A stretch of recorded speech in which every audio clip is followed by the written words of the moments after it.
Earlier in the show, Maddie Heimsch took us to the Klecker Farm, a 120-year-old family farm in Marshall that was leveled from this weekend's devastating tornadoes. Yeah, it's been a challenging start to summer, to say the least, for farmers dealing with flooded fields. And a strain of avian bird flu has been found in dairy cows in 9 states. It has not been found in Wisconsin. So there is a lot to talk to Pam Jahnke today about all of the issues affecting agriculture right now. Hi, Pam. Good to see you. Been a while. Yeah. Let's talk first about what you're hearing from so many farmers in Southwest Wisconsin dealing Too much. Shut it off. A lot of damage. It's enough already. Oh, yeah. It's horrible. I just looked at the latest crop ratings before I came over, and it's not good. A lot of Wisconsin farmers are expressing their frustration, not only in the fact that their fields are drowning, but the quality of the crop that is out there doesn't look good.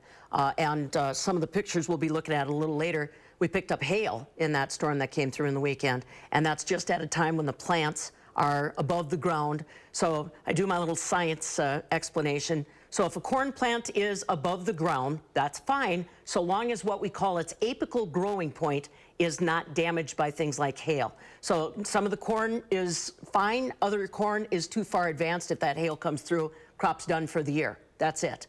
You don't get a second chance this late in June for a lot of Wisconsin crops. So that's the frustration I'm hearing from farmers. One of my friends east of Baraboo emailed me that they picked up another 7 inches of rain on Saturday and Sunday, and their hay is basically floating in the fields. So those are the kinds of struggles that our Wisconsin farmers are dealing with, and there's no easy way to get around it because, again, the clock is out as far as replanting for the most part.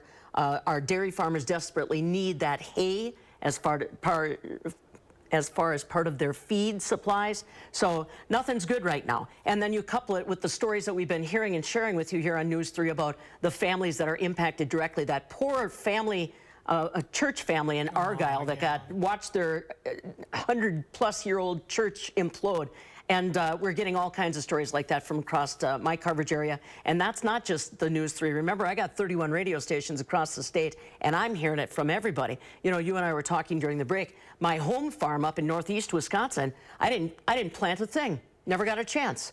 Best crop of ducks that I have ever seen, but I had no chance whatsoever. So I'm not alone. I know I'm not alone. I'm small peanuts. But again, when it's your family farm and it's we kind of need that income for Ma Jahnke.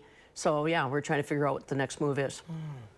And you know, you kind of mentioned northeast Wisconsin. It's not only just, you know, corn and whatnot. What are the other crops that are being impacted by this? Well, alfalfa is of course a big one for our hay producing. Wheat. If you've driven past fields and it looks like tall grass that has some crazy patterns in it, that's called lodging, and that happens when grain is kind of getting closer to being mature and a big storm comes through. And you know what? That's another thing. It doesn't stand back up, which means it's difficult to harvest that way. So I can't find a crop that hasn't been impacted. Maybe my cranberry growers can send me a text or an email and tell me how you're doing. Ginseng up under the protective roofs that they have or the shades that they've got up there. Otherwise, Arm and I tell you, everything is being impacted. We haven't, you know, you asked me right away as soon as I walked into the studio, livestock. I haven't gotten any reports of livestock per se. You mean livestock lost in the storms? Lost in the storms, correct. But the bird flu is a serious threat for Wisconsin dairy farmers. Oh, it's all around us. We're holding tight, man. Yeah. I every morning when I go in and whenever there's a quick update from my friends at DACCAP, I'm thinking to myself, oh, here it comes.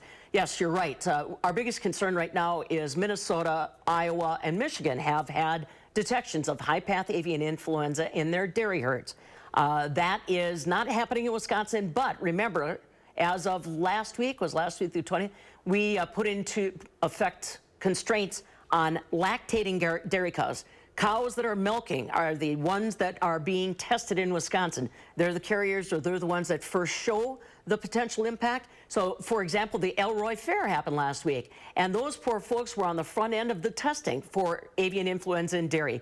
You had to have a negative test on any dairy cow that you wanted to bring to the fair. Well, so many people didn't know the cost or how long is this test going to be, that the dairy cow numbers at the Elroy Fair were definitely impacted. Now, we've got the Stoughton Junior Fair that's going to be coming up next week. They have to have all the testing done, too. So it's going to be interesting to see just exactly how the testing impacts our county fairs, a lot of our breed shows that are in Wisconsin.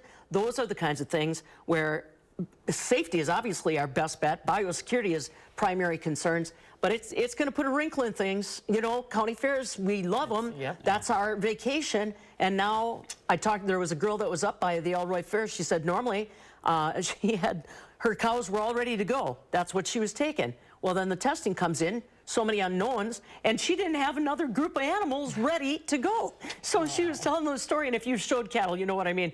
She went in the barn, she started bringing heifers out to try to get them ready to go. And the heifers were like, what are you doing? What are we doing? And so it's like a crash course to try to get them ready just so you can go to the fair. We're running out of time, but we'll Always. continue to follow it. I know there's never enough time. And to come back soon, Pam, will. and keep us up to date on the situation. My thoughts and prayers. They're cleaning up. Marshall FFA is cleaning up tomorrow at the Cluckers, starting at about 9:30. Yeah, We all pitch in. That's what we lining. do. That's We all the pitch silver in. lining. Thanks, Pam. Good to see you.